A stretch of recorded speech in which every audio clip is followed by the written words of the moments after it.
What up, my ninjas? Donald here. Welcome to my review of episode 7 of season 5 of Ninja Turtles, Yojimbo! I'm so excited for this new arc. And this episode itself had a distinctive part 1 feel, with introductions to deep characters, an unresolved mission, not to mention key changes made to the opening theme's animation. On the topic of animation, I completely agree with Dan Spitalier. The animation team did a great job bringing Usagi's world to life. Everything from the scenery to the characters to their clothing makes it clear that this is more than a blast to the past.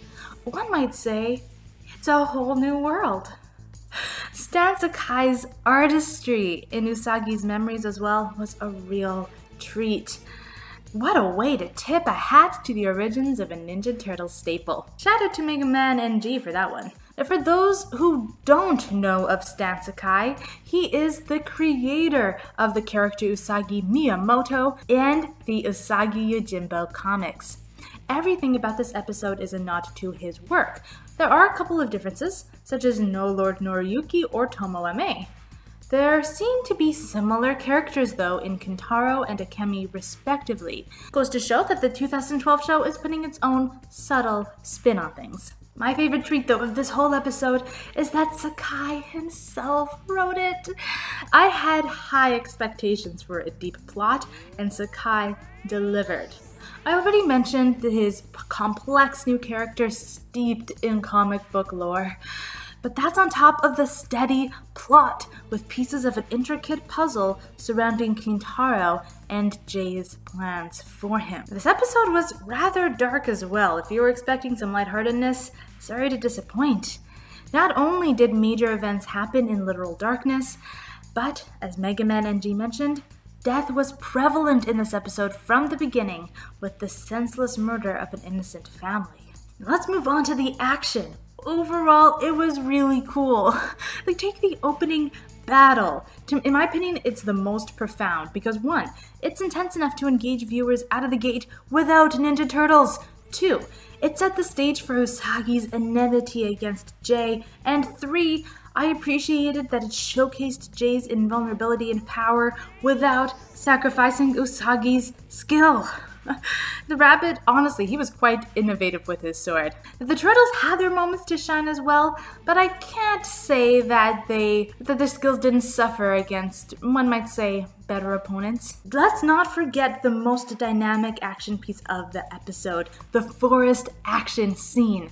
There were many moving parts, a variety of different weapons. I am glad that for all of that, as I said, dynamic action, because it took almost a whole third of the entire episode. I wish our heroes got some useful piece of information for all their trouble though. Unless maybe you count the dissension and overly loyal sentiments in the ranks. Overall, I'm gonna say so far so good with Yojimbo, especially because this episode does not suffer from airing ahead of schedule. These are the great warriors I asked for. Since this episode is a part 1 of the arc, it needed to familiarize viewers with this new world. As a result, our very familiar heroes took a back seat, even in their own show. It was necessary, and I might say worth it, to take in the new sights and characters. Besides, our turtles stayed in character, even when they were brainwashed with magic. Now, as I mentioned, the turtles had time to shine in battle. Their ninjutsu was rather exemplary in a couple of moments. Honestly, good for them. I wish it lasted a little longer, even as a team. They're no match for Usagi, which is a shame. I tracked you down to bring you to justice. Speaking of Usagi, with so much of this character based on comic lore, it seems like the 2012 Usagi is as authentic as it gets. That said, I haven't read the Usagi Yojimbo comics. I really should, because I can't differentiate between the two counterparts. At least I can judge the 2012 Usagi for what he is, a character with honor and morality at the forefront of his mind. He lives by a code. If he fails it, he actually takes it upon himself to account for his failure. One aspect of Usagi that I noticed from the trailer is that he is mainly serious and usually doesn't joke around. Also, he keeps to himself. Based on his wandering Ronin lifestyle, I really can't blame him.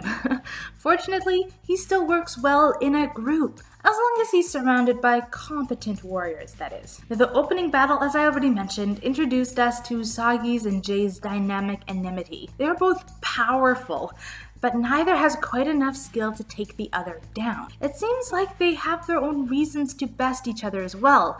Usagi is that one who got away. Plus, Usagi doesn't want Jay to hurt any other animal. Yuki Matsuzuki as Usagi is another real treat of the show. He gives the character a well-rounded and complex nature that I have not detected in other versions. Yes, that includes even the 2003 show. Now, that Usagi was rather wise and moral, but at times a little too good to be true. The 2012 Usagi, from the get-go, has a bit of a tortured past. And treat me with the respect I deserve. We can all agree that Quintero is extremely annoying in his spoiled and pompous attitude. He seems to be a foil to Usagi because the kid thinks honor comes from royal or golden blood, not deeds. Thankfully, he actually does have mystic powers. To be able to see that the turtles were beguiled by magic when Usagi could not is proof of that. I wonder if his power extends to good luck though. It's too good of a coincidence that his axe actually hit Leo when the kid had no idea what he was doing. Now what was rather amusing though is his dislike for Mikey. The two do not get along, but I have the feeling that they'll come around by the time Mikey has to leave for New York. He is pure evil. I can sense it inside of him, corrupting him like a plague. According to Wikipedia anyway, Jay is perceived as a madman in the Usagi Yojimbo comics for all his godly talk and rather crazed attacks on random people. Seems like the show is sticking to that, with Usagi's exclamations of Jay's insanity in their first meeting. It is clear though that Jay has serious mystical power. For one thing, he actually summoned the turtles from a whole new dimension. And for another, it doesn't seem like anything can kill him, not even lightning. Whatever curse that is upon him, it makes him stronger, and it's also incredibly difficult to break. It might seem like all it takes is a physical hit, but in that case, Jay is incredibly skilled in that no one has escaped him, let alone bested him. That means there hasn't really been a threat to the curse until Usagi came along.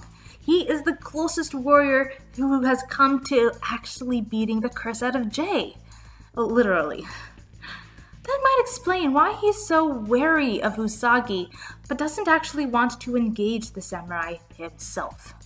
Now, for all we know, there's still so much we don't understand about Jay. This villain is rather mysterious. How did he get those turtle stones for starters? How does anyone in this world know about the Kappa brothers? Mainly, what are his plans for the golden child, Quintero? Whoa! Thanks, Usagi, dude! Before I let you lovelies go, I want to hear your thoughts for my rather broad question of the day. How do you like Yojimbo? Was it everything you ever hoped and dreamed? Maybe you were a little disappointed. I'd love to talk with you guys down in the comments below. Now we'll talk as well for the upcoming promo discussion and subsequent review of the next episode. Oh, I'm so excited for this arc. Until then, my ninjas.